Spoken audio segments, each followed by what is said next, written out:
गिरिडीह के गांवा प्रखंड में सफेद पत्थरों का अवैध उत्खनन धड़ल्ले से हो रहा है। लॉकडाउन की आड़ में पत्थर तस्कर जेसीबी मशीनों से पत्थरों की अवैध खुदाई कर रहे हैं और इसे बाहर भेज रहे हैं। पत्थर माफिया के काम में कई सफेद पोश भी शामिल हैं। पहाड़ों को तोड़ने के लिए पत्थर माफिया विस्फोटकों का भी इस्तेमाल कर रहे हैं। कोडरमा गया रेलखंड पर ट्रेन से गिरकर एक किशोरी गंभीर रूप से घायल हो गई। घायल की मां ने आरपीएफ पोस्ट पहुंचकर घटना की जानकारी दी, जिसके बाद आरपीएफ प्रभारी जवाहरलाल ने रेल पुलिस की मदद से घायल को सदर अस्पताल भेजा।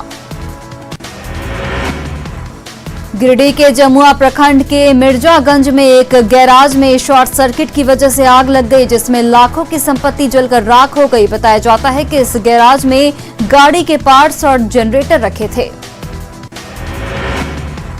गुमला के रायडीह थाना क्षेत्र के भलमंडा टुखू मोड़ में बारात से लौट रही सवारी गाड़ी अनियंत्रित होकर पलट गई, जिसमें 5 लोग गंभीर रूप से घायल हो गए। घायलों को सामुदायिक स्वास्थ्य केंद्र रायडीह में भर्ती कराया गया।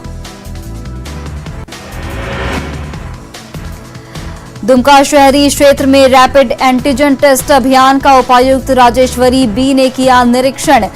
यहां सभी 21 वार्डों में रैपिड एंटीजन टेस्ट ड्राइव चलाकर कोविड-19 की जांच की गई। उपायुक्त ने कोरोना जांच के लिए आने वालों को शारीरिक दूरी बनाते हुए सैंपल लेने का निर्देश दिया। दुमका में लगातार कोरोना का कहर जारी है। यहां पिछले 24 घंटे में रिकॉर्ड 126 नए कोरोना मरीज मिले, तो अब तक कुल 28 की मौत हो चुकी है, लेकिन लोग लापरवाही से बाज नहीं आ रहे।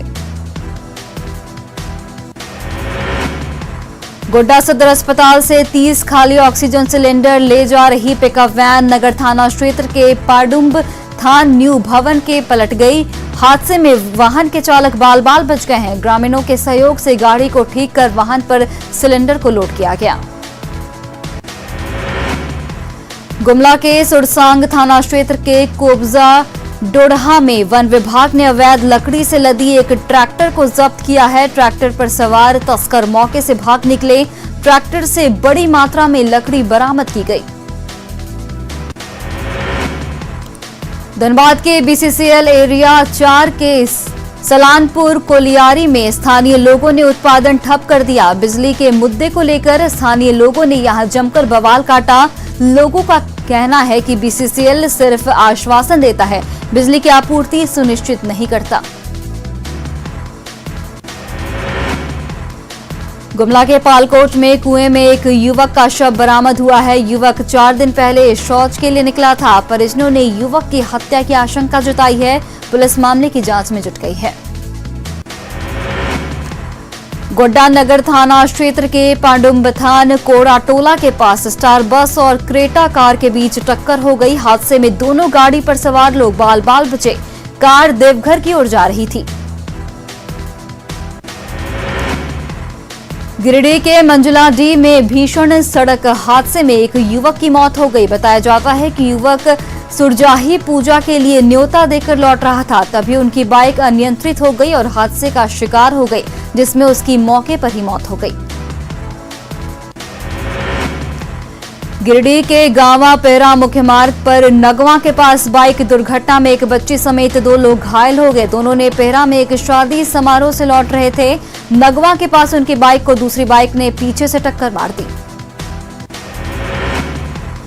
देवघर के सारवा थाना क्षेत्र में अनियंत्रित पिकअप वैन ने 7 वर्षीय बच्चे को टक्कर मार दी। घायल बच्चे का देवघर सदर अस्पताल में इलाज चल रहा है। पुलिस ने पिकअप वैन को कब्जे में ले लिया है। गुमला में घर गिरने से एक महिला की मौत हो गई। नावाडीह कासी टोली गांव में ये हादसा हुआ। घायल महिला को अस्पताल ले जाया गया, लेकिन डॉक्टर ने मृत घोषित कर दिया। धनबाद जिले के बरवा अड्डा स्थित निर्माणाधीन धनबाद कोल्ड स्टोर के 5वें तल्ले पर बीती रात आग लग गई। मौके पर पहुंची दमकल की 2 गाड़ियों ने घंटों की कड़ी मशक्कत के बाद आग पर काबू पाया। निर्माणाधीन कोल्ड स्टोरेज में अब बिजली का काम नहीं शुरू हुआ, लिहाजा शॉर्ट सर्किट से आग लगने की संभावना ही नहीं है। पलामू के civil surgeon doctor John F Kennedy corona से जंग लड़ रहे हैं और पटना के पारस अस्पताल में आईसीयू में भर्ती हैं। उनकी सलामती के लिए पांकी रोड शिव मंदिर में महामृत्युंजय जाप अनुष्ठान का आयोजन किया गया है। महामृत्युंजय का यह जाप अनुष्ठान 3 दिनों तक चलेगा।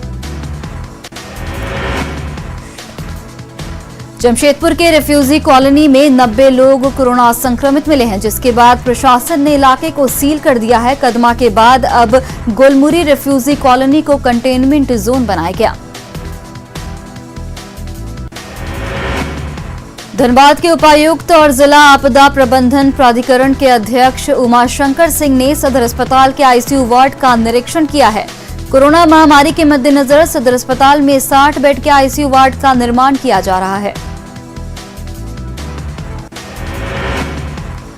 दुमका से सटे गांव लकड़ पहाड़ी में कोरोना से बचाव की कोई व्यवस्था नहीं है। गांव में जागरूकता की कमी है। लोगों की शिकायत है कि उन्हें इस बात का भी पता नहीं है कि गांव में संक्रमण फैलने पर वो किससे संपर्क करेंगे।